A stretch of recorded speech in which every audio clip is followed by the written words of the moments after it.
She walked into that wedding festival weighing 240 pounds, wearing a dress she'd sewn herself from flour sacks, and every single person in Black Ridge stopped what they were doing to stare.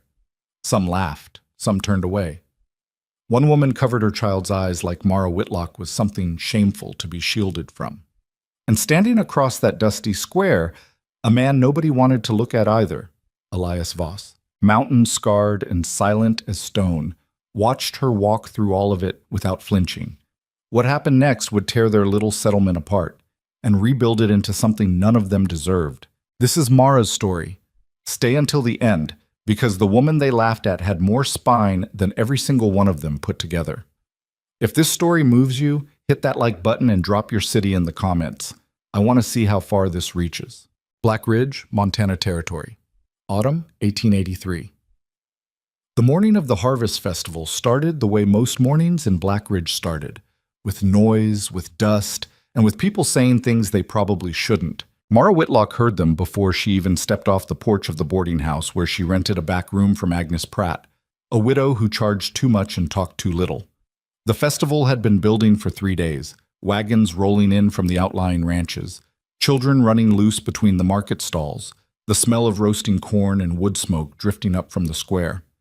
It was the kind of thing that made the territory feel, briefly, like civilization. She stood at the top of the porch steps and smoothed the front of her dress with both hands. It was brown cotton, plain as dirt, and she'd let out the seams twice already this year. She knew what she looked like. She'd known for a long time. "Lord Almighty," said a voice below. "She's coming out." That was Dale Pruitt, one of the Pruitt boys from the lower valley, standing with 2 of his friends near the fence post. He was maybe 19, hat pushed back on his head, grinning the way young men grin when they think cruelty is a sport. Mara came down the steps anyway. "Hey, Mara." Dale's voice pitched itself loud enough to carry. "You entering the pie contest or the pie contest?" His friends laughed. One of them slapped the fence post. She didn't stop walking. She'd learned a long time ago that stopping was worse. It gave them an audience and an anchor and a reason to keep going. She kept her eyes on the road ahead and her jaw set, and she walked past Dale Pruitt and his whole useless life without saying a word. But she heard everything. That was the thing people never understood about being a woman who looked the way she looked in a place like Black Ridge. They assumed you stopped hearing after a while, that the words just bounced off, that you grew a kind of hide so thick nothing got through anymore. That wasn't how it worked. Every word went in, every single one. They just stacked up somewhere deep and quiet, and you learned to keep walking anyway. Mara Whitlock was 26 years old and had been in Black Ridge for 4 years since her father died of a chest sickness and left her with $60, a mule, and no particular options. She wasn't from money, and she wasn't from nowhere good either. Just a small Ohio farm town that had gotten smaller every year until there was nothing left to stay for. She'd come west because west was where people went when everything east of them had already run out. In Black Ridge she'd worked. She washed laundry for the miners when the silver camp was still running. She helped Agnes Pratt with the boarding house. She grew a kitchen garden in the plot behind the house and sold vegetables at the market in summer. She was not lazy, not soft, not stupid. She could read, which was more than half the men in town could say, and she'd read every book she could get her hands on since she was 8 years old. None of that mattered much in Black Ridge. What mattered in Black Ridge was what you looked like, who your family was, and whether your land had anything on it worth having. Mara had none of those things. She was heavy-boned and broad and had been big her whole life, not because she was careless with herself, but just because that was how her body worked, the same as her mother's body had worked before her. She had a plain, broad face that some people might have called kind if they were being generous, dark eyes that missed very little, and brown hair she kept braided because it was practical, and she was, above all things, practical. She was not the kind of woman that Black Ridge looked at and saw a future. She'd made peace with that. Mostly. But the festival square was full by mid-morning. Long tables had been set up under the cottonwood trees, and someone had strung lanterns between the branches that would burn orange and gold come evening. There were fiddle players warming up near the church steps, and children everywhere underfoot, and the particular buzzing energy of a community that didn't get many excuses to gather. Mara bought a cup of apple cider from the Henderson stall and found a spot near the fence where she could stand without being directly in anyone's way. She watched the crowd the way she always watched things, carefully, from the edge. That was when she saw Elias Voss. She'd heard of him, the way you heard of anyone who lived alone long enough in a place small enough. He came down from the mountains maybe 4 times a year, traded at the general store, bought what he needed, and went back up. He didn't attend socials. He didn't make conversation. He had a reputation that was half respect and half fear, the kind that attached itself to men who were very large and very quiet, and showed up when they wanted to and left when they were done. He was standing at the edge of the square opposite her, holding a cup he didn't appear to be drinking from, watching the crowd with the flat expression of a man serving a sentence. He was tall, genuinely tall, not the kind of tall that got rounded up in stories, but actual physical height, with shoulders that looked like they'd been built for hauling stone. His face was weathered to something close to leather, jaw heavy, hair dark and uncut, a scar running along his left cheekbone that she'd heard came from a cougar, and maybe did. He didn't look comfortable. He looked like a man who had come to town because he had to and was waiting for it to be over. Mara understood that feeling completely. Mom. It was Harriet Coles who started it. Harriet was the wife of the biggest landowner in the valley, a handsome woman in her 40s who wore her status like a second skin and had never in her life been uncertain whether she belonged somewhere. She was standing with a cluster of other women near the refreshment table when she spotted Mara and said, just loud enough, "I heard Agnes Pratt's been trying to marry that girl off for 2 years and not one man's taken her up on it." The women around her made sounds, not quite laughs, more like careful noises of acknowledgement, the kind that kept you safe on both sides of something mean. "Can't blame them," said one. "Lord knows she tries." "She was at the Henderson boy's birthday last spring," said another woman, someone Mara didn't know well, someone from one of the eastern ranches. "Brought a pie, a whole pie. Like that was going to do it." More sounds. Someone laughed for real this time. Mara stared at her cider cup. She was maybe 15 feet away, far enough that they might not have known she could hear, close enough that she knew they didn't care. She thought about walking away. She thought about saying something. She thought about the $60 her father had left her, and the mule, and the long road west, and how none of it had ended up amounting to what she'd hoped when she was young enough to hope things. She stood there and she didn't do any of those things. She just waited for it to be over. It wasn't Harriet Coles who made it worse. It was one of the Pruitt boys again. A different one this time, the older brother Clem, who was red-faced from drinking and had found an audience near the fence. He was telling a story about Mara to 3 men who were laughing already, something she couldn't fully hear but could piece together from the gestures and the glances they kept throwing her way. She set her cider cup down on the nearest table and she turned to leave, and she walked directly into Elias Voss. Not a near miss. An actual collision. She was looking at the ground, and he was apparently not watching where he was going either, and she walked hard into his chest and stumbled back, and he caught her arm before she could go down, a grip like a vice. "Careful," he said. One word. She looked up at him. Up close he was even larger, and his eyes were a peculiar gray-green, and he was looking at her with an expression she couldn't immediately categorize, which was unusual because Mara was good at reading faces. "Sorry," she said. "Wasn't you." He let go of her arm, looked over her head toward the crowd. "You leaving?" "Yes." He nodded once, like that made perfect sense to him, like leaving was the only logical response to a harvest festival. Then he looked back down at her, not in the way men usually looked at her, not with amusement or dismissal, or the particular blank politeness people used when they didn't know what to do with you, but with something that seemed closer to recognition. "Elias Voss," he said. She blinked. "Mara Whitlock." He nodded again. Then, of all the things she'd expected him to say next, "Agnes Pratt's boarder?" "Yes." "She mentioned you." Mara had absolutely no idea what to do with that. "She mentions everyone," she said, which was true. Agnes Pratt ran a boarding house on the principle of information exchange, and she mentioned everyone to everyone with the systematic thoroughness of a rural postal service. The corner of Elias Voss's mouth moved. It might have been the beginning of something. "Walk a minute," he said. It wasn't quite a question. It wasn't quite an order either. It was the kind of thing you said when you didn't have a lot of practice with asking. She walked. They went around the far edge of the square, away from the noise, past the hitching posts and out toward the road where the wagons were parked in rows.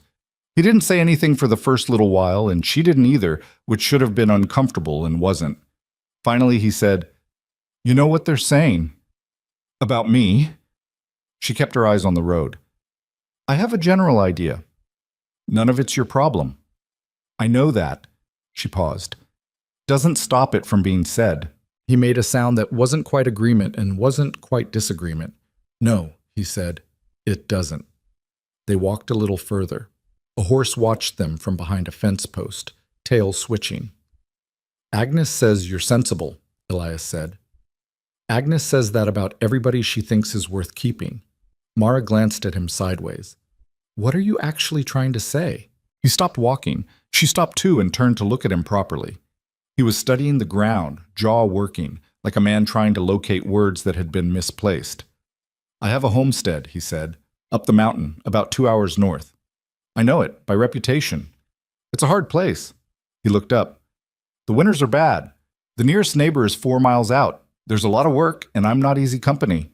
She waited. "I have a daughter," he said. "She's 9. Her mother died 3 years ago."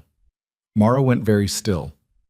"I'm not good at—" He stopped, started again. "I need someone. For the homestead. For Juniper." He said the girl's name differently than the rest, softer, like it cost something. "I'm not looking for something pretty. I'm looking for someone capable." The words landed clean and without decoration. He meant every syllable, and there was nothing cruel in it, which was almost stranger than if there had been. She thought about Agnes Pratt's boarding house and the back room with the narrow bed. She thought about Dale Pruitt and Harriet Coles and the women by the refreshment table. She thought about the $60 her father had left her and how far that kind of thinking had actually gotten her. "You don't know me," she said. "Agnes knows you. 4 years in this town, nobody's said you're dishonest. Nobody's said you're careless." He met her eyes. "That's more than I can say for most." She looked at him for a long moment. He didn't look away. "I'd need to know more," she said, "about the land, about Juniper, about what you'd expect."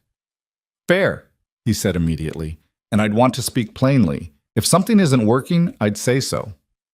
"Good," he said. "I'd rather that." She nodded slowly. "Then we can talk." "Well." They talked for an hour, there by the wagons, while the festival noise drifted over from the square and the afternoon light went long and amber across the grass. He told her about the homestead, 40 acres up the mountain slope, a main cabin and a barn, a creek that ran cold and clear even in August, vegetable land that could produce if someone worked it properly. He told her about Juniper in the careful way of a man who didn't have words adequate to what he felt. A girl who could ride better than half the men in the valley, who had her mother's eyes and her father's stubbornness, who had been managing her own grief for 3 years in whatever ways a 9-year-old managed such things. He didn't oversell any of it. He didn't make the homestead sound easier than it was or the daughter sound simpler. He told her the winters could kill you if you made bad choices, and the nearest doctor was 6 hours south, and the land required work that didn't stop. Mara listened to all of it and asked questions, practical ones, about water and soil and food stores and what the cabin was like, and he answered them without impatience. By the time they walked back toward the square, something had shifted between them that she didn't have a precise name for. Not warmth, exactly. More like the beginning of mutual respect between two people who both understood that survival required honesty. They told Agnes Pratt together, which seemed to be the accepted local process, and Agnes looked between them with an expression Mara would later describe as professionally unsurprised, and said she'd seen worse matches and helped herself to a piece of cornbread. The announcement spread through the festival the way all announcements spread through small places, fast, and already changed by the time it got to anyone. But Mara heard her own engagement described 4 different ways before sundown. First, she must have gotten to him when he was drunk. Second, poor man, all alone up there, what choice did he have? Third, from Harriet Coles, in a tone of elaborate concern, "I just worry for her is all. A man like that, all alone on that mountain, who knows what she's walking into?" Fourth, and the one that stung the most because it came from someone she'd thought was neutral, the Henderson woman from the cider stall. "I feel sorry for both of them, honestly." She was standing at the edge of the lantern light when she heard that last one.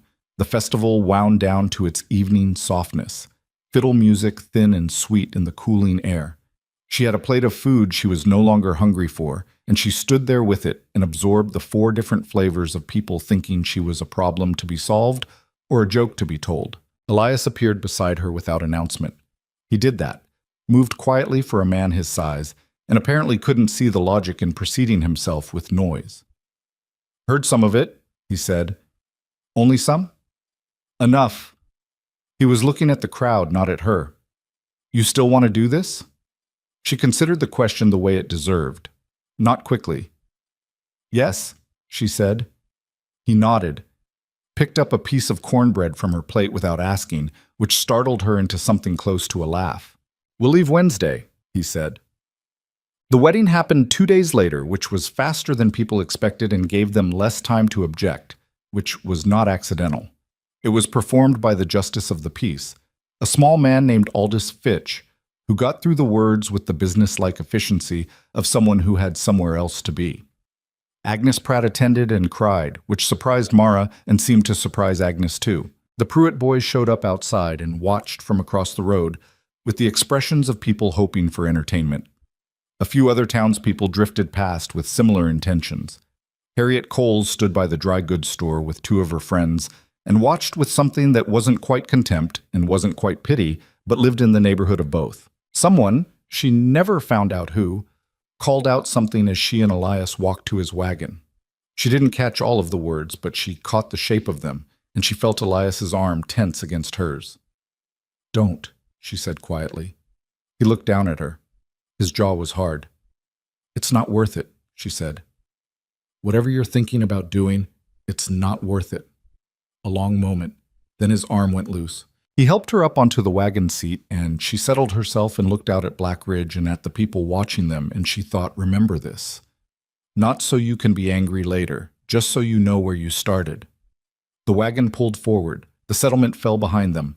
The road climbed north toward the mountains, where the trees grew thick and dark and the sky overhead was the particular blue of elevation, clean and cold and indifferent to everything that happened below it. Mara Voss now, she supposed, kept her eyes on the road ahead. The mountains did not care that she was fat. The mountains did not care that she was poor or plain, or that every single person in Black Ridge had just watched her leave with a man who was too strange and too solitary for their comfort. The mountains just sat there in their enormous quiet, enormous and patient, and exactly as old as they'd always been. She found that right now, that was enough. The ride took nearly 3 hours because one of the wheels wanted to stick on the left side, and Elias stopped twice to check it without explaining why. And Mara didn't ask. She watched the land change around them, the flat valley floor rising into foothills, the sagebrush giving way to pine, the light going cooler and more fragmented as the trees thickened. They didn't talk much. It wasn't hostile silence. It was more like 2 people being careful with each other, taking stock. At some point she said, "Tell me something about Juniper, something real." He thought about it. "She keeps a list of every animal she's seen on the property, has since she was 6, names them all. Even the ones that don't stay? Especially those." A pause.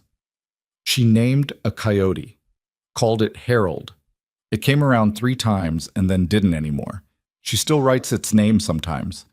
Mara looked at the trees going past. "She sounds like someone who pays attention." "Too much," he said. "She notices everything." "That's not too much. That's survival." He said nothing for a moment. Then, "Her mother used to say the same thing." The words settled between them. She didn't press them. Some things deserved room. No. The cabin came into view just before the light gave out entirely, and it was not what she'd been hoping for and not as bad as she'd feared, which was more or less what she'd expected based on the honest account he'd given her. It was a solid structure. Hewn timber, good stone foundation, a porch that tilted slightly to one side but hadn't given up yet. The barn behind it was in better shape than the house, which told her something about priorities. There was a woodpile that would last the winter if they were careful. The vegetable garden had been let go somewhat, but the soil looked rich. What she noticed before any of that was the girl. Juniper Voss was standing on the porch in the last of the day's light, arms crossed, feet planted, watching the wagon come up the track with an expression that could have been carved from mountain stone. She had her father's build, solid, set, not the kind of child who looked like she'd blow over. And her mother's coloring, apparently, which was lighter than Elias's, with a copper-brown braid down her back that had mostly escaped its tie. She was 9 years old, and she was radiating hostility like a wood stove radiated heat. Not exactly directed at anything, just present, filling the space around her. Elias stopped the wagon. They climbed down. He said, "Juniper." The girl said nothing. She was looking at Mara. Mara looked back at her. She'd expected this. She'd thought about what to say, had rehearsed several approaches on the mountain road, and standing here now, looking at the actual child, she discarded all of them. "I'm Mara," she said. "I'm not going to pretend this isn't strange, because it is." Juniper blinked. Whatever she'd been prepared for, that wasn't it. "I don't need you to like me right now," Mara said. "I don't need you to call me anything in particular. I'm going to try to be useful, and I'm going to try to be honest, and if something isn't working between us, I'd rather you said so than didn't." Silence. The wind moved through the pines above the cabin. "Do you cook?" Juniper said. "Yes." "Better than my father?" "I've never eaten your father's cooking." "It's bad," Juniper said flatly. Elias made no sound of protest, which suggested this was simply accurate. "Then probably yes," Mara said. Juniper looked at her for another long moment with those two attentive eyes that noticed everything. Then she turned and went inside the cabin, the door swinging shut behind her. Not slammed, just shut. Elias stood beside Mara, and together they looked at the closed door. "That's—" he started. "Good," Mara said. "That was actually good." He looked at her. "She engaged," Mara said. "She asked me a real question. That's better than I expected for tonight." He was quiet for a moment. "You're going to be all right up here," he said. It didn't sound like flattery. It sounded like a man revising an estimate. Mara looked at the cabin, at the tilted porch and the good stone foundation and the mountains rising black and enormous against the last of the sky. "Ask me in February," she said. "That's when I'll know for certain." But standing there in the mountain dark with the pine smell thick around her and the stars beginning to show above the tree line, she thought, not with certainty, but with something that felt like the cautious beginning of certainty, that she might have done something right. For once. For the first damn time in a long while. She didn't sleep well that first night. The cabin was unfamiliar, and the sounds of the mountain were different from the boarding house sounds she'd grown used to, and there was a knot in her chest that she couldn't quite locate the source of. She lay in the dark and thought about Dale Pruitt and Harriet Coles and Agnes Pratt crying, and she thought about her father's $60 and the road west and 4 years in a back room that had never quite felt like anything except temporary. She thought about Juniper's question, "Do you cook?" and the particular directness of it. She thought about what she'd said to Elias on the road. "Ask me in February." Outside, the wind came through the pines. Inside, the cabin settled around its stone foundation with the sounds that old timber made at night. Mara Voss closed her eyes. She'd figure out the rest in the morning. February came and Mara was still there. That was not nothing. She'd told Elias to ask her in February, and February arrived with a cold that settled into the cabin walls like it had always lived there. And she was still getting up before dawn to start the stove and still going to bed after everyone else. And still, despite everything, figuring out the rest each morning the way she'd promised herself she would. It wasn't easy, and it wasn't peaceful, and it was nothing like the life she'd imagined for herself when she was young enough to imagine things. But it was hers, and that counted for something. The homestead had rhythms she'd learned slowly, the way you learned a language by living inside it. Elias rose at 4:30 and went to the barn first thing, every morning, before speaking to anyone or eating anything. Juniper slept until the cold got too insistent, then appeared at the table with her hair in varying states of disorder, wanting nothing before she wanted her boots. The creek froze in the first hard week of December, and thawed in patches and refroze, and Mara learned to check it before hauling any expectations about water. She learned the pantry, what Elias had bothered to stock, which was mostly practical, and what he'd ignored entirely, which was most things that required more than one step to prepare. She learned the garden plot, dead and frost-hard now, but with possibilities she could already see in the soil structure. She learned where the drafts came in through the cabin walls, which corner of the main room was warmest in the evening, which floorboard squeaked in a way that woke Juniper. She learned Juniper more slowly than anything else. The girl was not openly cruel. She didn't say the things children sometimes said, wasn't spiteful in the calculated way that some kids were. But she had a talent for absence, for being precisely nowhere Mara was, for answering questions with the minimum number of words that could technically constitute an answer, for disappearing outside whenever conversation threatened to become something more than functional. Mara didn't push. She cooked, and she worked, and she kept the cabin in better repair than it had been. And she noticed things about Juniper without saying she'd noticed them. And she waited. The first real crack came in the middle of a snowstorm in late January. Elias had gone to check the far fence line, and the storm came in faster than anyone had expected, the way mountain weather operated on its own schedule, and didn't particularly care about yours. It was just Mara and Juniper in the cabin, the wind hammering at the shutters, the temperature dropping fast enough that you could feel the change inside even with the stove going full. Juniper was at the table with her animal ledger, that was what she called it, the ledger. A cloth-bound book she'd been keeping since she was 6, and now filled with cramped, careful notations in a hand that was getting better every month. She wrote entries with the focused seriousness of a surveyor taking measurements. Mara was mending a tear in Elias's work coat on the other side of the table. For an hour, neither of them spoke. The storm was conversation enough. Then Juniper said, without looking up from the ledger, "Harold came back." Mara kept her needle moving. "The coyote?" A pause. "You knew about Harold?" "Your father told me. First night, on the wagon up." Juniper looked up then, the first time she'd looked directly at Mara in longer than either of them acknowledged. "He told you about Harold?" "He said you named the ones who didn't stay especially." The girl looked back down at her ledger. Mara watched the pencil in her fingers go still. "He doesn't usually talk about stuff like that," Juniper said. It wasn't suspicious exactly, more like a fact she was recalibrating against. "He doesn't talk much," Mara agreed, "but when he does, he picks what matters." Another silence. The wind found a new angle on the shutters. "Harold had a mate with him," Juniper said. "I saw them by the east tree line at dusk yesterday. They were just sitting there looking at the cabin." "What did you write about them?" Juniper turned the ledger around on the table without being asked, pushing it toward Mara's side. The entry read, "Harold, returned. Mate, female, gray-brown with black ear tips. Name, not decided yet." Mara looked at the undecided name and thought about something. "What do you name them after?" "Depends." Juniper pulled the ledger back. "Sometimes it's what they look like. Sometimes it's what they do. He just looked like a herald." She said it matter-of-factly, like this was self-evident. "What does the female look like?" Juniper thought about it for a moment, pencil tapping against the page. "Like she's watching something nobody else can see." "That's a name," Mara said. The girl looked up. "What?" "Iris. It's an old word. Means the part of the eye." Mara went back to the coat. "Or you can use it for the flower if you'd rather, but I always like the other meaning better."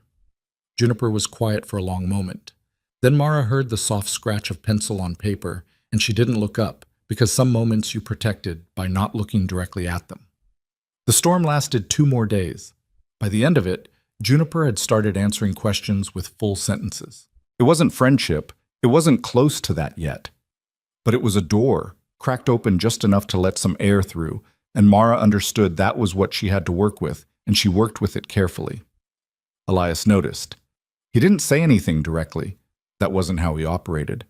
But one evening in early February, after Juniper had gone to bed, he was sitting across the table from Mara and he said, "She showed you the ledger." "She did." "She's never shown anyone the ledger." Mara looked at him. He was looking at the table, turning a coffee cup in his hands. "I didn't ask to see it," she said. "She just turned it around." He nodded once, slowly, the way he processed things. Then, "Thank you." It was 2 words, and he said them like they cost something, and she understood they were not cheap. "You don't have to thank me for that," she said. "I know." He looked up. "I am anyway." She looked at him, really looked, the way you looked at people when you'd been living alongside them long enough that you started to see past the surface of them. He was a hard man in the way that the territory made men hard, worn down by weather and work and 3 years of raising a grieving daughter on his own. There was something underneath that hardness that she hadn't named yet, something that was maybe not gentleness exactly, but was adjacent to it, the way a stone could be worn by water into something almost soft. She thought about Blackridge. She thought about Harriet Coles. She thought about the particular expression on people's faces when they watched her climb into the wedding wagon. She was glad, suddenly, and without complicated feelings about it, that she'd said yes. The trouble arrived in March, and it arrived in the shape of a man named Corbin Hale.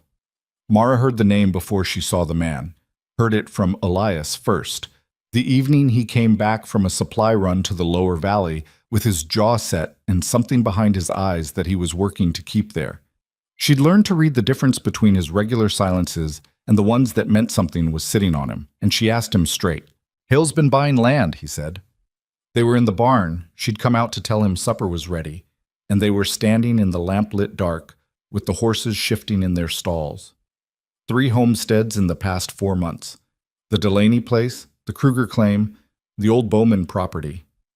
Buying or pressuring? He looked at her. "What makes you ask it that way?" "Because you came home looking like you do." He was quiet a moment. "Some of both," he said. "Depends who you ask and what they're willing to say to your face." Corbin Hale was the second son of a ranching family that had come into the territory 15 years ago and built the kind of operation that expanded by absorbing everything around it. Not through hard work alone, but through the particular combination of capital and patience and a willingness to operate in the gray areas of land law that separated ambition from theft. He ran the Hale cattle operation now, the old man having died 2 years back, and had been moving steadily across the valley buying up claims. He wanted the Voss homestead. That was the information Elias had come back with, delivered quietly, like a weight he was setting down on the table. "What does he want it for?" Mara asked. "Says it's about grazing land." "I don't think it's about grazing land." "What do you think it's about?" "The creek," Elias said, "and the elevation. If someone was running cattle through these mountains in the summer months, they'd need reliable water on the upper pasture. We've got the best source for 20 miles. She thought about this. "Has he approached you?" "Sent a man. 3 weeks ago before you came back from that trip to Agnes's." He said it without inflection, but she heard the thing underneath it. He'd kept it from her for 3 weeks, and he knew she'd noticed that. "Told the man no and sent him off." "And you didn't tell me?" "I was hoping it was done."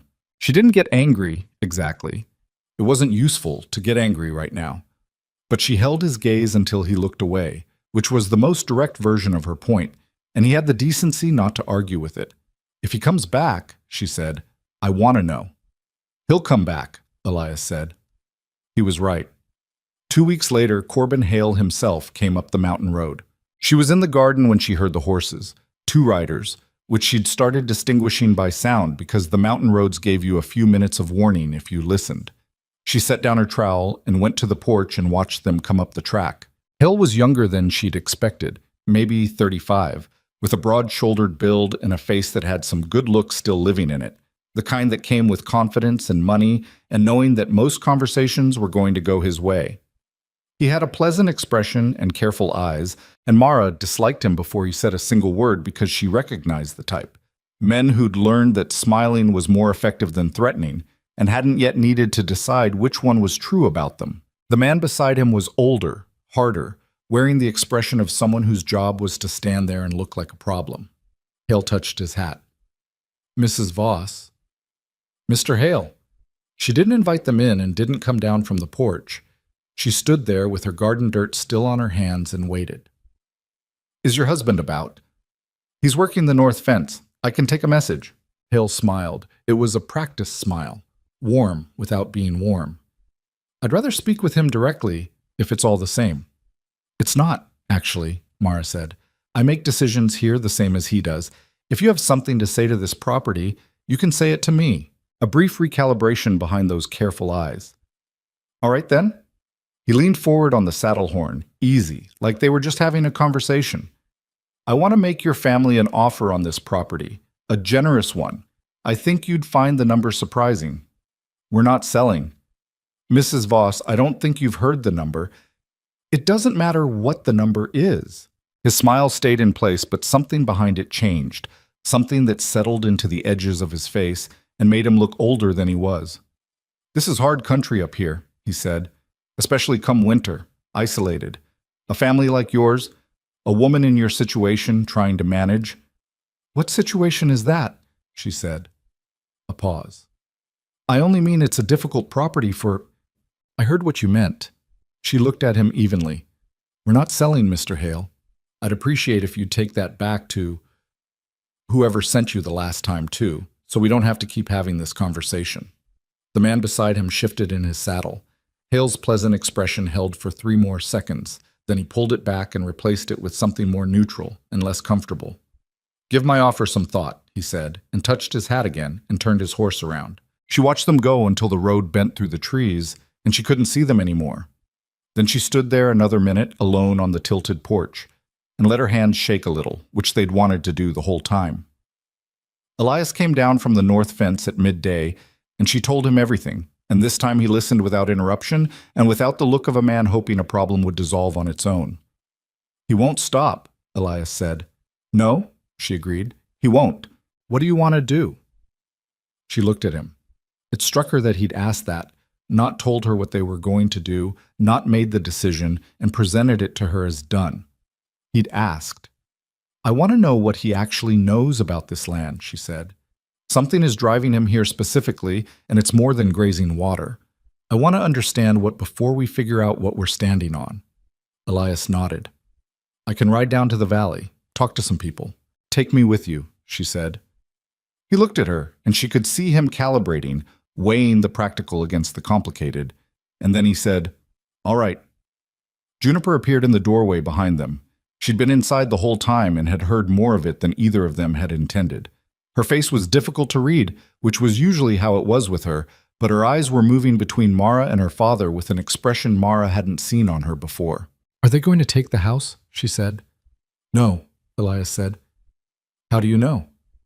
"Because your father said so," Mara said, "and because we're not done yet." Juniper looked at her, that look again, the one from the ledger night, the one that was trying to figure out how to recategorize something. Then she went back inside without another word, and they heard her moving around in there, the careful, deliberate sounds of a child trying not to let the world know she was frightened. Mara and Elias stood on the tilted porch and listened to the mountain wind, and neither of them said what they were both thinking, which was that the easy part of their life up here was probably over, and what came next was going to ask more of all 3 of them than any of them were ready to give. But they were still there. That was the thing. Through February's cold and Juniper's careful distances and Corbin Hale's careful smiles, they were all still there, on this 40 acres with its frozen creek and its good stone foundation and its imperfect tilting porch. That was not nothing. Mara had learned, in the course of a life that had not given her much, to start from what wasn't nothing and work outward from there. She went inside and started supper. Outside, the mountain sat where it had always sat, large and cold and entirely unimpressed by anything Corbin Hale thought he owned. The trip down to the valley took them 2 days, and they left Juniper with old Walt Briggs 4 miles east, a retired trapper who was roughly the only neighbor they had, and who Juniper tolerated in the specific way she tolerated people who didn't ask her too many questions. Elias told Walt they'd be back by Thursday. Mara packed enough food for 4 days because she'd learned that mountains had their own ideas about schedules. They rode mostly in silence, the way they'd gotten comfortable doing, and Mara used the time to think through what she knew and what she didn't. What she knew. Corbin Hale wanted their land badly enough to come up the mountain himself. What she didn't know. Why specifically, and why now, and what he'd already done to the 3 families who'd sold before them. That last question was the one that kept pulling at her. The Delaney place, the Kruger claim, the Bowman property. Elias had named them the way you named things you'd watched disappear. Flat, factual, with the grief tucked underneath where it didn't show. She'd heard him mention the Delaney family once before in passing, something about Tom Delaney helping with a fence repair 2 summers back. "Good people," was all he'd said, which in Elias's language meant something real. They reached the valley on the 2nd afternoon, and she went to see Agnes Pratt, while Elias made his rounds of the people he trusted, which was a short list but a reliable one. Agnes had not changed. She was in her kitchen the same as always, doing 3 things at once, with the focused efficiency of a woman who had run a household alone for 20 years and had the system down to a science. She took one look at Mara and put the kettle on and said, "Sit down. You look like you've been thinking too hard." "I need to know about Corbin Hale," Mara said, sitting. Agnes set 2 cups on the table and settled herself across from Mara with the expression of someone who had been waiting to have this conversation. "What do you know already? He's been buying land. 3 homesteads. Now he wants ours." "Buying?" Agnes said the word in a particular tone. "What does that tone mean?" "It means the Kruger boy told me his father signed papers he didn't fully understand, and by the time he got someone to read them properly, the deed was already filed." Agnes poured the tea. "And the Delaney woman told her sister that 2 men showed up at the property line 3 weeks before Tom agreed to sell, and she didn't know what was said, but Tom came inside that evening and wouldn't talk about it, and 2 weeks later he said they were leaving." Mara sat with that. "How many families total? Not just the 3 Elias mentioned." Agnes looked at her over her cup. "That I know of personally? 5. In the past 8 months. But there are claims further east I don't have good information on." 5 families. 8 months. The shape of something large began assembling itself in Mara's mind, the way a landscape came together when the morning fog burned off. Not all at once, but piece by piece until you could see the whole of it. "Agnes," she said, "does anyone know what Hale actually wants with all of it? The land specifically?" Agnes set her cup down. "There's a man named Silas Drew. He worked land survey for the territorial office until about a year ago, and then he didn't anymore, and now he works for Hale." She said the 2 halves of that sentence in a way that made the connection between them obvious without stating it. "Draw your own conclusions about what a land surveyor might know that a rancher would pay for." Mara drew them. When she met Elias at the edge of town that evening, his face told her he'd been hearing similar things. "Tom Delaney's in town," he said. "Staying at the Miller place. I talked to him." "What did he say?" Elias was quiet for a moment, organizing something. "He said the men who came to the property line told him there'd been questions raised about the original filing on his claim, said there might be a legal challenge, said it would be expensive and long, and..." He stopped. "Tom had 3 kids and a sick wife and $60 in the bank. He sold." "Was there actually a legal challenge?" "Tom doesn't think so. He thinks it was a story. And he can't prove it either way because he already signed." "Right."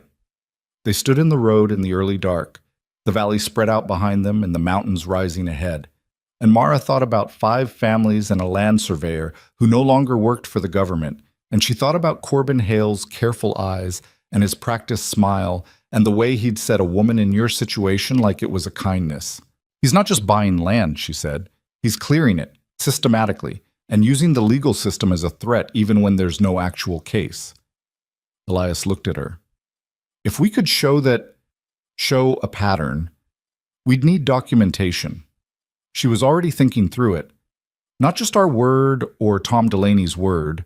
We'd need the actual land filings, the dates, the original claims against what he paid, something on paper that shows the same method repeated." "That's in the Territorial Records Office," Elias said, "in the county seat." "I know where it is." She looked at him. "I used to wash laundry for the clerk's wife." They stayed 2 more days in the valley, longer than planned, and Mara spent most of them doing something that looked like visiting and was actually something else entirely. She went back to Agnes first and asked her to think of anyone else who'd had dealings with Hale's operation. Not just land sales, but anything: contracts, supply agreements, disputes. Agnes, who ran a boarding house on information exchange, produced 4 names by the following morning with the efficiency of someone accessing a well-organized mental filing system. From those 4, she found 2 more, and from those 2, she found a man named Garrett Cole, who had worked for Hale's outfit for 11 months, and left under circumstances that had left him bitter enough to talk. Garrett Cole was 40-something, and weathered in the specific way of men who'd spent their lives doing physical work for other people's benefit. He met Mara in the back room of the feed store where he worked now, and he looked at her with the wariness of a man who'd learned that talking could cost you. "I'm not looking to make trouble for myself," he said, before she'd said anything beyond her name. "I understand that," she said. "I'm not asking you to do anything. I just want to understand what you saw when you worked there." He looked at her for a long moment. She waited the way she'd learned to wait, without pressure, without the particular forward lean that told people you needed something from them. She just sat across from him in the dusty back room and let him decide. There was a man came through the Hale property last spring, he finally said. Silas something, Drew maybe. He had maps, spent 3 days with Hale going over them. He picked at a splinter on the work table.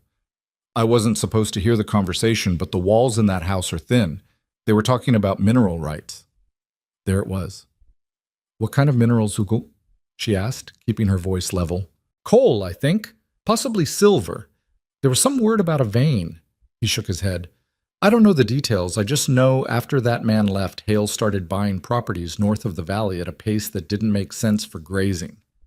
North of the valley, the mountain properties, her property. She thanked him and walked out into the afternoon sun and stood there while the pieces finished assembling themselves. Silas Drew, former territorial land surveyor, had found something in the mountain geology.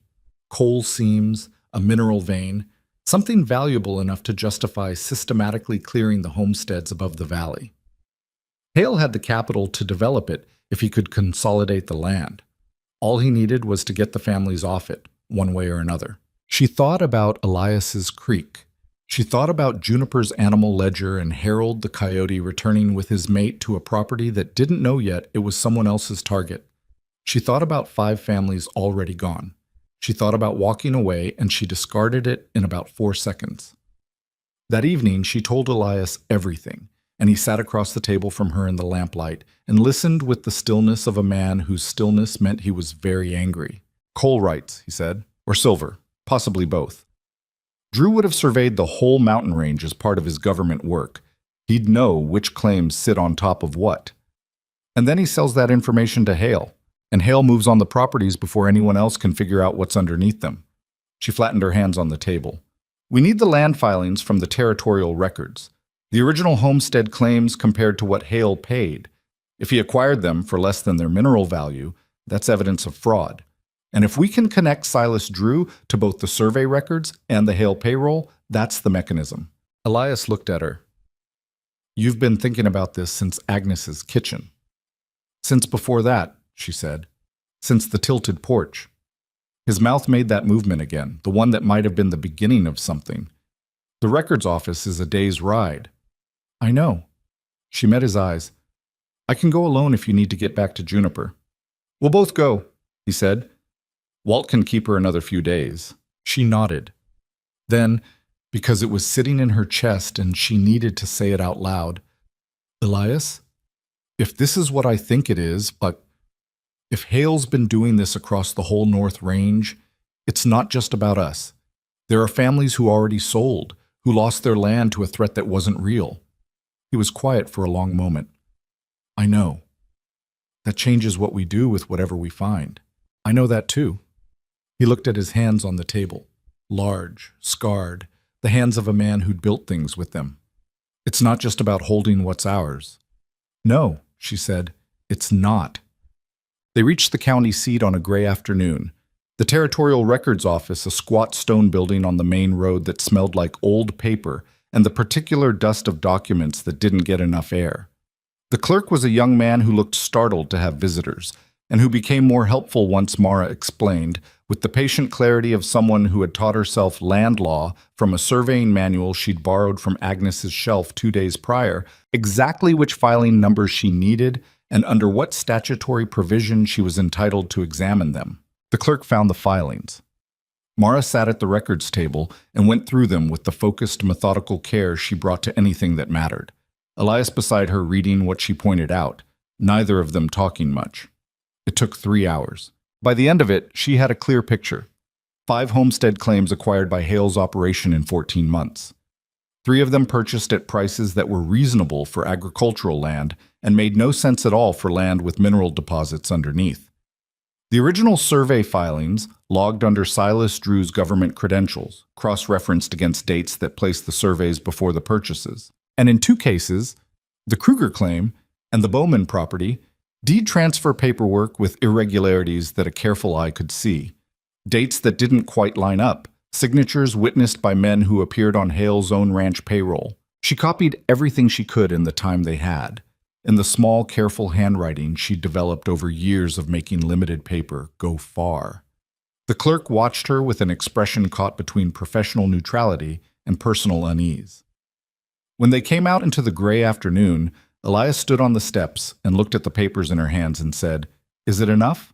For a legal challenge? I don't know." She was honest about that. For showing people what happened to their neighbors? Yes. He nodded. They walked to the horses. They were halfway out of town when Mara noticed the man watching them from across the road. She wouldn't have caught it, except she'd been watching things carefully for weeks, and her eye had calibrated to the wrong kind of attention. He was leaning against the wall of the dry goods store in the posture of someone with nothing to do, but his eyes were tracking them with the focused intent of someone doing exactly one thing. She didn't point him out to Elias. She just said quietly, "We should take the long way back." He glanced at her. She kept her eyes forward. After a moment, he adjusted their route without asking why, and she felt, alongside the cold knot of recognition settling in her stomach, something that was close to gratitude for a man who trusted her instincts without needing them, explained. They took the long way back. The man didn't follow, or if he did, not in any way she could detect. But she thought about those eyes the whole ride, and she thought about Juniper 4 miles east of the homestead with old Walt Briggs, and she thought about Corbin Hale and his careful smile and the way he'd sent a man to watch the records office. He already knew they'd been there, which meant whatever they were going to do with what she'd found, they needed to do it before he had time to prepare for it. The mountains closed around them as they rode north, the trees dark and close on either side, and the papers in Mara's saddlebag felt heavier than paper had any right to feel. She thought about Tom Delaney's sick wife and his $60 and the threat that wasn't real, and she thought about 5 families on land that had been worth more than anyone told them, and the anger that had been sitting quiet and patient in the back of her chest for weeks moved forward a little, past the practical planning, past the careful methodology, into something with an edge on it. She was not a woman who got angry easily. She'd learned young that anger was expensive and that most of the time the cost wasn't worth it. But this was worth it. She reached back and touched the saddlebag once, feeling the shape of the papers through the leather. Worth every bit of it. They rode through the night on the last stretch home, trading sleep for speed, and reached Walt Briggs's place before dawn with the horses blowing hard and their own bodies not much better. Juniper was asleep on Walt's cot in the back room, and Mara stood in the doorway looking at her for a long moment. The copper braid spread across the pillow, one hand curled under her chin, and felt the cold knot in her stomach tighten into something more specific than fear. She'd been abstract about the danger on the road back. She'd thought about it in terms of documents and legal strategy and the logical next moves. Standing here looking at Juniper's sleeping face, it stopped being abstract. Elias touched her shoulder once, and she stepped back from the doorway. Walt was at his table with a cup of coffee that had been sitting long enough to go cold, and his expression when he looked at them said he'd been up for a while, and not just because he was an early riser. He was 63 years old and had been in this territory since before it had a name, and he had the particular stillness of men who'd learned to read trouble coming before it announced itself. "Someone came up the East Road yesterday afternoon," he said. 2 men. Didn't stop here, but they were moving slow, looking. Elias and Mara exchanged a look. "They go up toward our property?" Elias said. "Couldn't say for certain. They went past the fork." Walt wrapped both hands around his cold cup. Juniper saw them from the window. Didn't say anything, but she watched until they were out of sight. Mara thought about the man outside the records office, about the way he'd tracked them with those focused eyes. Hale had moved faster than she'd hoped, which meant he was more worried than he'd let on during that visit to the porch, which meant the records she'd found were the right records. She went and woke Juniper. The girl came out of sleep the way she did everything, fully, without the groggy half-presence that most children had. She sat up and looked at Mara in the low lamplight and said immediately, "You found something?" "Yes." "About Hale?" "Yes." Mara sat on the edge of the cot. "I need to tell you something, and I need you to listen to all of it before you say anything." Juniper pulled her braid over one shoulder and looked at her with those 2 attentive eyes and nodded once, which was the most cooperative she'd been in response to a request since the day Mara had arrived. Mara told her, "Not everything, not the legal complexity, not the surveying details, but the shape of it, the real shape. that Hale wanted their land for what was under it, that he'd already taken 5 other families' homes through threats and confusion and paperwork they didn't understand, and that 2 of his men had been up the East Road yesterday while Mara and Elias were away. Juniper listened. Her face didn't give much away, but her hands, folded in her lap, went tight. "They went to our property," she said when Mara finished. Not a question. "Probably. To do what?" "I don't know yet. That's what we're going to find out." Juniper looked at her steadily. "What do you need me to do?" It was the first time she'd ever asked that. Not what are you going to do or the pointed silence she usually offered when she didn't like a situation. An actual question about her own role, directed at Mara, with the implicit acknowledgement that there was a we in this that included all 3 of them. Mara felt it land. She kept her voice even. "Right now I need you to get your boots and your coat and stay close to your father." They reached the homestead as the sky was going gray-pink at the edges, and they found what Mara had been half expecting and hoping she was wrong about. The barn door was hanging open at the wrong angle, which meant the top hinge had been forced.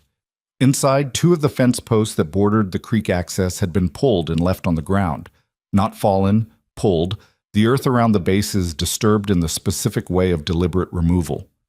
The vegetable garden had been walked through, not randomly but systematically. The winter-hardy plants Mara had set in 2 weeks ago turned out of the ground in a line that went directly across the plot. And the creek itself, someone had partially dammed it about 30 yards up from the property line with rocks and packed mud, not enough to stop the flow entirely, but enough to redirect a portion of it toward the Hale property boundary. It was a few hours' work, 2 men who knew what they were doing. Elias stood looking at the dam for a long time without saying anything. His jaw was a hard line, and the scar on his cheek was pale against the flush of his face. "This is a message," Mara said. "I know what it is. They want us to react. They want you to go down there and confront Hale directly so he can— I know."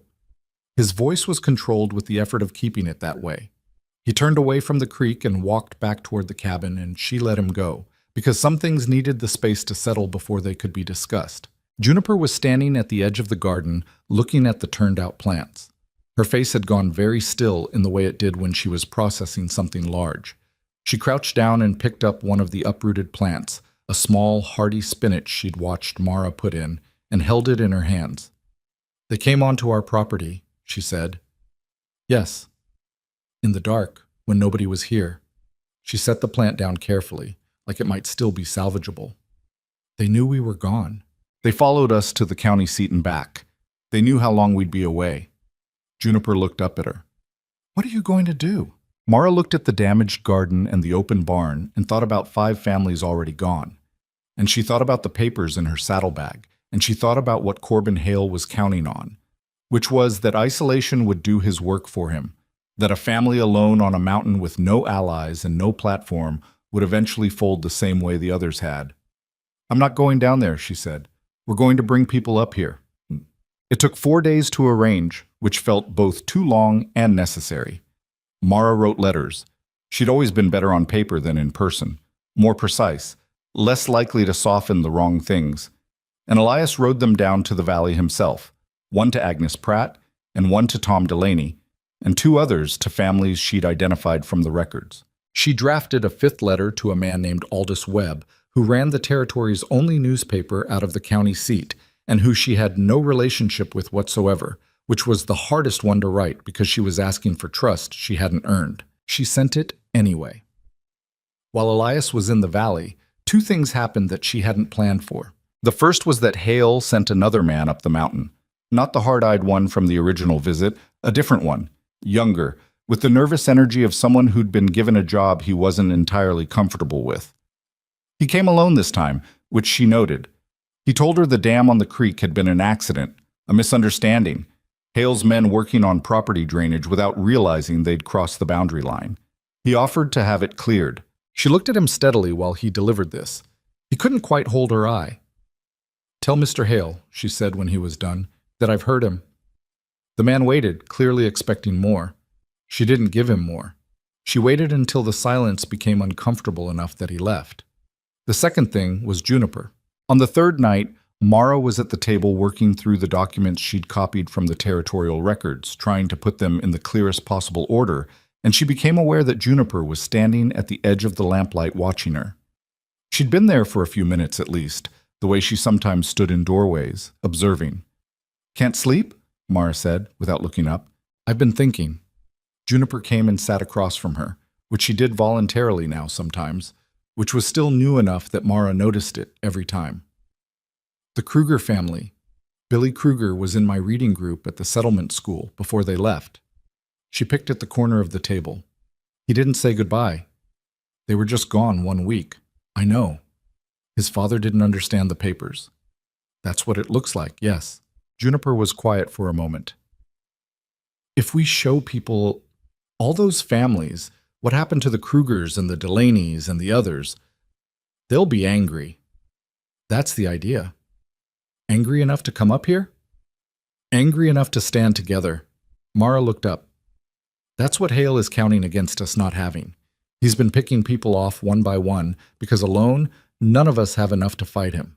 Together, we have the pattern. The pattern is the evidence." Juniper looked at the papers spread across the table. "Can I help?"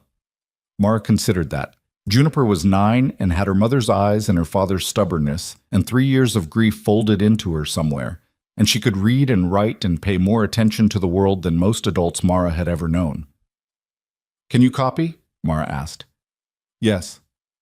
"Neatly? Without changing anything?"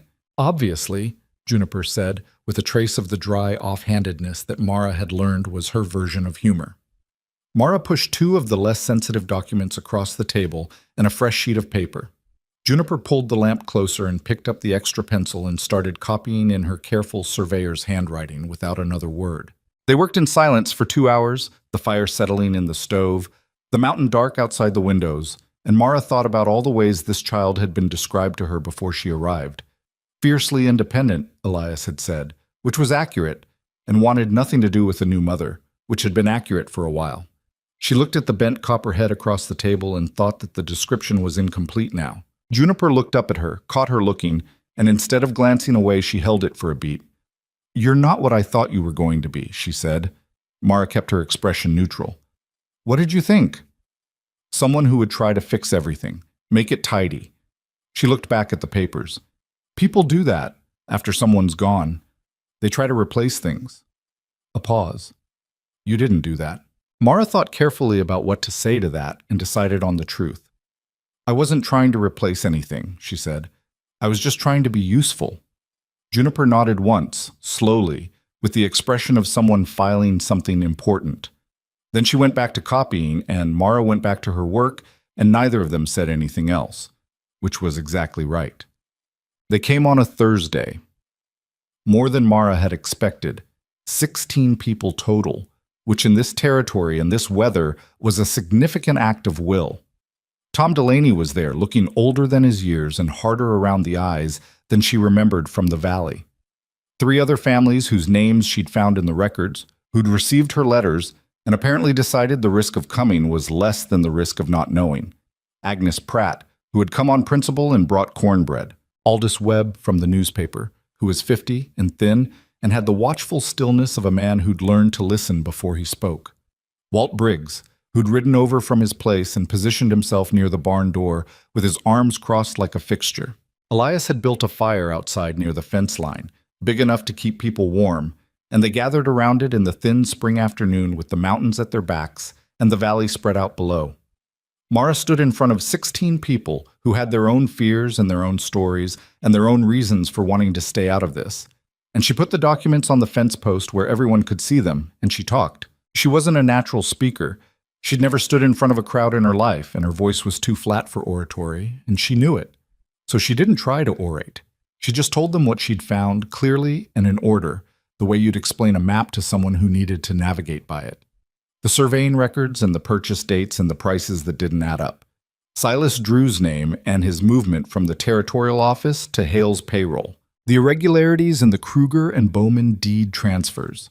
The dam on her creek and the fence posts pulled and the pattern.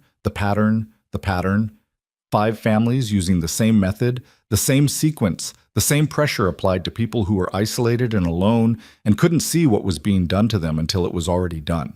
She watched their faces while she talked. Anger moved through the group in waves. the way it did when people recognized something that had been done to people they knew. Tom Delaney's hands were fists at his sides. One of the other men, a heavy-set German farmer named Bauer, whose claim was east of Kruger's, said something under his breath that she didn't catch. Hale's man appeared at the edge of the gathering about 20 minutes in. She'd half expected it. They'd been watching the property, so of course they'd seen the wagons coming up the road. He was the hard-eyed one this time, the original, and he stood at the tree line watching with the flat expression of a man doing a job. Mara kept talking. She looked at him once, directly, so he knew she'd seen him, and then she looked back at the people in front of her. It was Aldous Webb who spoke when she finished, the newspaper man stepping forward with his notebook already open. "Mrs. Voss," he said, "can I examine those documents?" "That's why I copied them," she said. He took the papers and looked at them with the focused attention of a man who'd been reading land transactions for 30 years and knew what he was seeing. She watched his face and watched the moment he found the deed irregularities, the slight tightening around his eyes. "This is publishable," he said, quietly, like he was talking to himself. Then louder, "This is more than publishable. This is a story I can take to the territorial governor's office." The crowd shifted. Tom Delaney looked up. "Will you?" Mara said. Webb looked at her over the papers. "How did you find all this?" "I read," she said, "and I asked the right people the right questions." He looked at her for a moment with an expression she couldn't quite categorize. Not quite admiration, more like the recalibration of an initial estimate. "Yes," he said, "I'll take it." The hard-eyed man at the tree line turned and walked back into the trees. She watched him go and thought about Hale receiving his report, about what he would do with the information that 16 people had stood on this property and examined her documents, and that a newspaper man had walked away with copies. He would move fast. She knew it. So would she. There was a moment near the end of the gathering when Elias came and stood beside her, and she felt him there. That solid, particular presence she'd learned over months of mountain living, the warmth of it, the steadiness. And she looked at the people around the fire and the mountains behind them, and she thought about Black Ridge and Dale Pruitt and Harriet Coles and the flour sack dress. She thought about how far she was from that. "You did this," Elias said. Low, just for her. "We did this," she said, "all of us." He shook his head slightly. "You called the people who needed to be called. You found the thing that needed to be found." He wasn't looking at her, looking at the fire and the gathered faces, but his voice carried the weight of something considered and meant. "You did this, Mara." She didn't argue further because some things were true enough that arguing with them was just vanity.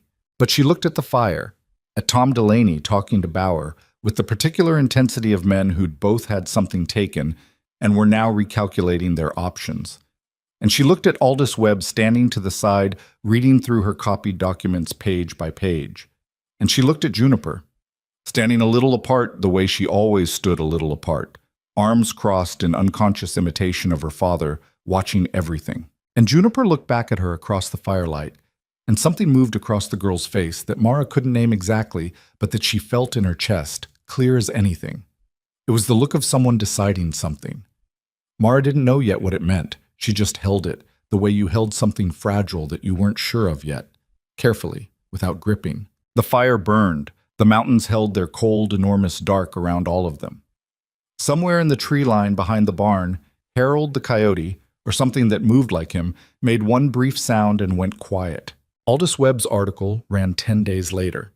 Mara knew it had run before she saw a copy, because Elias came back from his weekly supply run with a different quality of silence than usual. Not the comfortable working silence she'd grown accustomed to over months of mountain living, but something charged, something that meant the world below had shifted in a way that hadn't finished settling yet. He set a folded newspaper on the table without a word, and she opened it and read. Webb had written it straight. No embellishment, no dramatic language, just the facts laid out in sequence with the documentary evidence cited by filing number and date.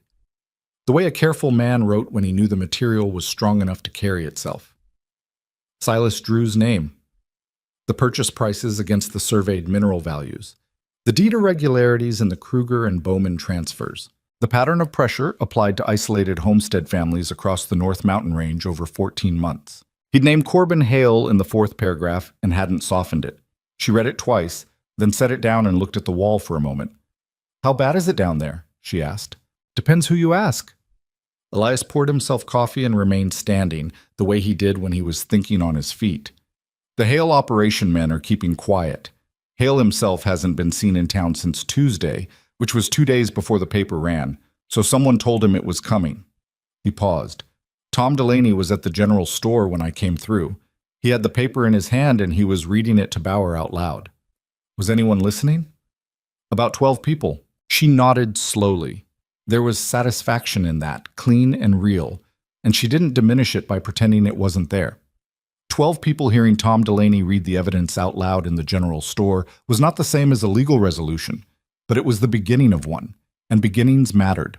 What happened over the next 3 weeks happened fast enough that Mara only fully understood it in retrospect, the way you understood a river current after you'd already crossed it. The territorial governor's office responded to Webb's submission of the documents in less time than anyone had expected, which meant either that Hale had made enemies further up the administrative chain, or that the irregularities were obvious enough that ignoring them had become professionally risky. A territorial inspector arrived from the county seat and spent 4 days in the valley examining the original filings. The Kruger deed transfer was flagged for investigation. The Bowman transfer 2 days later, the same. Silas Drew left the territory sometime in the second week. Nobody knew exactly when. He was simply not there anymore, which was its own kind of statement. Corbin Hale did not leave. That was the thing about men like Hale. They had enough capital and enough legal insulation that they could afford to stay and fight. And he had lawyers in from the county seat within the week. He was not finished, and Mara was clear-eyed about that. The investigation was not a resolution. It was leverage, and leverage was only as useful as what you did with it. What the settlers did with it was organize, which was something they'd never managed before because isolation and the particular pride of frontier people made organizing feel like admitting weakness. But Webb's article had done something to the calculation. It had made public what had been done privately, and public knowledge changed the math. You could pressure one family in silence. You couldn't pressure 16 families with a newspaper record of your methods and a territorial investigation already underway. 3 of the affected families filed formal legal objections to their land transfers through the inspector's office. Tom Delaney was one of them. Mara was not naive about what that meant for Tom. A legal challenge took time and money, and the outcome was never certain. She told him that directly when he came up the mountain a second time, just him, without the group, sitting at her table with a cup of coffee and the worn expression of a man who'd been turning a decision over for days. "I know it might not work," he said. "I know you know," she said. "I'm not trying to talk you out of it. I just want to be honest about what you're walking into." He looked at his coffee. "My wife asked me," she said, "is this woman going to be there through it? Not just at the start?" He looked up. I didn't know what to tell her. Mara looked at him evenly. "Tell her yes," she said. "Whatever you need and whatever I can do, yes." He nodded once, and something in the set of his shoulders changed. The particular change of a man who'd made a decision and could feel the weight of it settle properly. The confrontation with Hale came on a Thursday in late April, 3 weeks after the article ran, and it did not happen the way Mara had planned because things rarely did. She'd been in the valley, at the inspector's temporary office, going over the document timeline for the 3rd time with a methodical young government man named Fitch, who had the precise, careful manner of someone who understood that getting things right the first time was easier than fixing them later. Elias was with her. They'd left Juniper with Agnes Pratt this time, which Juniper had accepted without objection, which was itself a measure of how things had changed. Hale walked into the inspector's office with 2 of his lawyers and the hard-eyed man from the tree line and the comfortable authority of someone who'd been in rooms like this before and understood the rules. He looked at Mara across the small crowded room, and something moved through his face. Not quite surprise because he'd known she was involved, but a recalibration, the same one she'd seen briefly on the porch that first day, like he was still in the process of adjusting his assessment of what she was. "Mrs. Voss," he said. The pleasant tone was still there, but it was thinner now, like paint worn down to bare wood in the places that got the most friction. "Mr. Hale." He spoke to the inspector for most of what followed, and his lawyers spoke, and the government man listened and made notes. Mara sat to the side and didn't interrupt, and didn't offer anything except the answers to the questions directed at her, which she gave precisely and without elaboration, the way she'd learned to give information when precision was more valuable than volume. What emerged over 2 hours was not a resolution but the shape of one. The Kruger transfer would be reviewed under a formal fraud investigation. The Hale operation's mineral rights claims on the contested properties would be suspended pending that review. 2 of the other families had sufficient documentation to pursue similar challenges. It was not everything. The Bowman family would likely not recover their property. The paperwork, while irregular, had been filed correctly enough that unwinding it was probably beyond reach. One of the Eastern claims was too ambiguous to challenge successfully. These were losses, real ones, and Mara sat with them without softening them. But 3 families had a path. The pattern was on record. The territory knew what had happened. When the meeting ended and people were filing out, Hale stopped beside her. His lawyers had gone ahead. The hard-eyed man was at the door. He looked at her with those careful eyes, and for a moment she thought he was going to say something that would require a response. Instead, he said, "You're not from here originally." "Ohio," she said. He nodded once, like this confirmed something he'd already suspected. Then he walked out. She stood there and thought about what that meant, and decided it meant nothing in particular, and let it go. Elias was waiting outside. He looked at her face and said, "How'd it go?" "The Kruger case moves forward," she said. "The mineral rights are suspended." She breathed out. "It's not all of it." "No," he agreed. "It's enough." He looked at her for a moment. "Is it?" She thought about it honestly. "For what we could do, yes. For what happened to the Bowmans, no. But those are different questions." He held the door for her and they walked out into the April afternoon. The valley spread around them in the particular green of early spring, the mountains ahead going through their thaw. She felt tired in a way that lived in her bones, the kind of tired that came from weeks of sustained focus finally releasing its hold. She was also, underneath the tired, something that she identified after a moment as settled. Not happy in a clean, simple way. Settled, like a foundation that had been tested and was still standing. They collected Juniper from Agnes Pratt's that evening. Juniper knew something had happened. She always knew. And she sat in the back of the wagon on the ride up the mountain asking questions in her direct, methodical way, and Mara answered them as honestly as she answered everything, including the parts that hadn't gone the way she'd wanted. "The Bowman family," Juniper said, "they don't get their land back." "Probably not." "That's not fair." "No," Mara said. "It isn't." Juniper was quiet for a while. The road climbed and the trees thickened and the stars came out one by one above the pine line. "But the Krugers might?" "They have a real chance, yes." "Because of what you found." "Because of what we found," Mara said. "You copied half those documents." Juniper made a sound that was the closest thing to a dismissal she used when she was actually pleased about something. She looked out at the dark trees going past. "Billy Kruger never said goodbye," she said, when they left. "I know, you told me. I always thought—" She stopped, started again. "I thought he just didn't want to, that he didn't care enough." A pause. "But he probably didn't know how long they'd be gone. He probably thought it was temporary." Mara turned to look at her. The wagon lamp threw a small pool of light, and in it Juniper's face was doing the complicated work it did when she was processing something she'd been carrying. "Probably," Mara said. "I'd like to write him a letter," Juniper said, "if they come back. When you're ready, I'll help you find the right words." Juniper looked at her. It was a full look, the kind she didn't often give, the kind that meant she was letting someone see past the careful surface she kept between herself and most of the world. "Okay," she said simply. They rode the rest of the way in silence, and it was good silence, the comfortable working kind. And when they came over the last rise and the homestead appeared below them, the cabin with its tilted porch, the barn with the repaired door, the creek catching starlight through the trees, Mara felt something that she didn't try to name because naming it might diminish it. She was home. That was all. It was just that simple and that complicated. The gathering in Black Ridge happened 6 weeks later, in the first week of June, when the valley was warm enough to be outside without a coat, and the settlement's annual planning meeting brought most of the surrounding families into town for a day. It was Elias who'd quietly suggested it.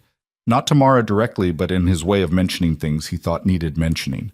A word to Tom Delaney, a word to Walt Briggs, and it came together without fanfare, which was how the best things in this territory usually did. Mara had not been back to Black Ridge since the wedding wagon. She noticed the town as she and Elias and Juniper rode in, noticing it the way you noticed anything you'd last seen from a particular angle and were now seeing again from a different one. It was smaller than she remembered, or maybe she was just less intimidated by small things now. The general store, the church steps where the fiddle players had set up at the Harvest Festival, the dry goods store where Harriet Coles had watched the wagon leave. Harriet Coles was at the general store when they came through. She looked up and saw Mara, and an expression crossed her face that was too quick and too complex to fully read. Not quite shame, not quite the elaborate pity she'd worn at the festival, something that lived between those things and had a little acknowledgement in it. She nodded. Mara nodded back. That was all, and that was fine. Some reconciliations were grand, and some were a nod across a general store, and both were real. The meeting convened near the church steps, standing room, and then some, the web article having done its work in the weeks since publication. People knew the story by now, most of them, anyway, and there was a different quality to the way they looked at Mara than there'd been at the Harvest Festival. She didn't perform anything for it. She stood with Elias and Juniper and answered the questions people asked her and let the rest settle where it would. Tom Delaney spoke. He'd gotten some of his color back since March, some of the forward lean of a man who had something to stand on. He talked about the investigation and the legal process with the careful hopefulness of someone who'd learned not to be certain about things that weren't certain yet, but who wasn't going to stop moving forward either. Aldous Webb was there, and he was already working on a follow-up piece, and he spoke to Mara for a while near the fence line with his notebook and his watchful stillness. He asked her how she'd known where to look, and she told him honestly. She'd looked because it was the only useful thing she could think to do. He wrote that down. It was later, when the formal part of the meeting had broken up and people were standing in groups talking or eating from the communal spread someone had organized on the church steps, that Juniper disappeared. Mara noticed it the way she noticed everything about the girl. Not with alarm, because Juniper was not a child who got lost, but with attention. She scanned the crowd and didn't see the copper braid, and she was just turning to mention it to Elias when she heard the voice. It was carrying the way voices carried in open air, and it was coming from near the church steps, and it was Juniper's voice, and it was louder than Juniper usually allowed herself. Mara moved through the crowd. She got there to find Juniper standing in a small cleared space near the steps with Dale Pruitt, the older one, Clem, who'd been telling stories at the Harvest Festival, and 2 or 3 others around him, and from the shape of what she walked into, she understood immediately that Clem had said something. He had the particular expression of a man who'd been funny at someone's expense and was still wearing the afterglow of it. Juniper was facing him.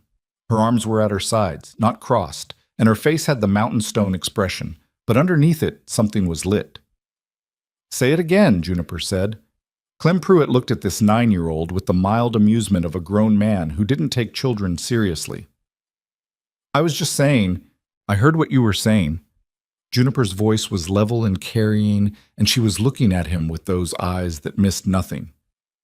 "You said my father married her because nobody else would have either of them." She let that sit in the air for a beat. "Say it again." "Now that I'm listening." Clem Pruitt's amusement shifted slightly. He glanced at the people around him for the support of an audience and found something more ambiguous than he'd expected. "It was just a joke, girl." "She went to the county seat," Juniper said. "She read through records for 3 days, and she found what nobody else found, and she wrote letters to families she didn't even know, and she stood in front of all of them, and she told them the truth about what was being done to them." Each sentence came out clean and separate, like she'd thought about each one. "The Kruger family might get their land back because of her." A pause. "She could have left when Hale's men came to our property. When they broke the fence and wrecked the garden. She could have said it wasn't worth it, and she could have gone." Juniper looked at Clem Pruitt with the complete steadiness of someone who'd thought this through a long time ago and had finally found the moment. "She didn't go." Silence, the kind that spread outward from a center. "She's the only mother I'm going to have," Juniper said, "and I picked her. Not because she had to be, because she's worth picking." She looked at Clem Pruitt for one more moment with those two attentive eyes, and then she turned and she saw Mara standing at the edge of the cleared space. The girl's expression changed. Not to softness.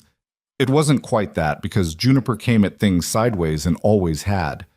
But to something open, something that wasn't hiding anything. Mara looked at her. She was aware that people around them were watching. She was aware of Elias somewhere behind her, the particular quality of his stillness that meant he was absorbing something carefully. She was aware of Dale and Clem Pruitt and the church steps and the same settlement that had watched her climb into a wedding wagon and decided she was something to pity. None of it mattered as much as the girl in front of her. She crossed the cleared space and she put her hand on Juniper's shoulder. Not a grip, just a presence. The way you told someone you were there without saying it, and she felt the girl lean into it slightly, the specific lean of someone who'd decided a thing and wasn't taking it back.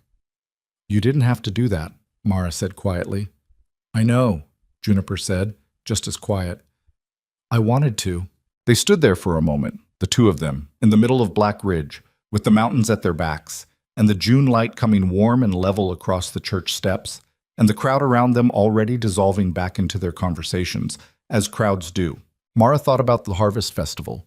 She thought about the flour sack dress and Agnes Pratt's back room, and the $60 and the long road west and all the distances, literal and otherwise, she'd crossed to be standing here with her hand on this girl's shoulder in this patch of Montana sunlight. She thought about what she'd told herself on the wagon road that first night. Ask me in February. It was June now. She had her answer. Elias appeared at her other side, quiet as always, and she felt him there the way she'd learned to feel things that had become as regular as weather. Present, solid, entirely itself. He didn't say anything because he didn't need to. He just stood there beside her, which was its own kind of statement. The three of them walked back through the crowd together, Juniper's shoulder still under Mara's hand for a few steps, before the girl moved ahead in her independent way, and Mara watched her go. That copper braid, that particular walk, those eyes that noticed everything. And she thought about animal ledgers and coyotes named Harold, and a small pencil scratching careful names in the lamplight. She thought about all the ways you could measure what something was worth, and how few of them had anything to do with beauty or money or what people said about you in the square. She'd come to this territory with $60 and no particular options. She'd been laughed at and dismissed and watched with the pitying attention of people who thought her life was already decided by what she looked like. Every single one of them had been wrong. Not because the story had gone smoothly. It hadn't. The Bowman family would not get their land back. There were losses in this that didn't resolve into lessons, that just stayed losses. The work of the homestead continued and would continue and was never going to be easy. Hale's lawyers were still operating and the legal process was long and uncertain. But she was here, on her land with her family, having done a thing that mattered. The mountain behind them as they rode home that evening was the same mountain it had always been. Enormous, indifferent, older than anything that happened in its shadow. The homestead appeared over the last rise with its tilted porch and its stone foundation, and the creek caught the evening light, and somewhere in the east tree line something moved and was still. Juniper saw it first. "Harold," she said. Mara looked. The shape at the tree line, low, patient, amber-eyed in the dusk. "And Iris," Juniper said. "They're back." They were. Both of them, sitting at the edge of the trees in the last of the day's light, looking at the homestead with the particular calm of animals that had decided somewhere was worth returning to. Mara looked at them for a long moment. Then she looked at the cabin. At the tilted porch she'd stood on that first morning with her hand shaking after Hale's visit. At the garden coming in now where the uprooted plants had been replanted and taken hold. Nothing about any of it was perfect. Nothing about it was finished. It was hers. That was the whole of it, and the whole of it was enough. She climbed down from the wagon and went inside to start supper, and the mountains held their long silence around the homestead, the same as they always had, the same as they always would, entirely unimpressed, entirely unchanged, and somehow, because of that, exactly right.